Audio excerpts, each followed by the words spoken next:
Hello bachon, let us read the question first. The three boys of the class 10th, four boys of class 11th, five boys of class 12th sit in a row. Total number of ways in which these boys can sit so that all the boys of the same class sit together is equal to. So, first of all, before solving, we'll write the key concept here. We need to understand the key concept. So, suppose, first of all, that we are given to four student मान लीजिए हमें an object को arrange करना हो so how will arrange this so n factorial so we have to arrange the n objects, so this is the way by which we can arrange. So how will solve this? N into n minus 1 into dot dot dot into 3 into 2 into 1. So this is the method by which we can solve. So the question is three boys of class 10th. तो मान लीजिए class 10th के कितने बच्चे हैं? 3 boy हैं. Class 11th के कितने हैं? 5 हैं. और क्लास 12th के कितने हैं? क्लास 12th के आपके हैं ये 4 हैं और ये 5 हैं. तो लेट अस सॉल्व दिस. अभी थे दरवाजा बंद करो था. अब आने दो, उसको आने मत देना.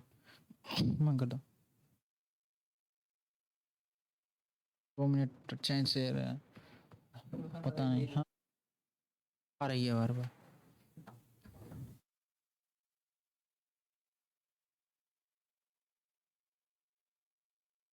So we know that the 10th students can be arranged in a, so suppose this is the method, this is the three positions where these all students will sit together.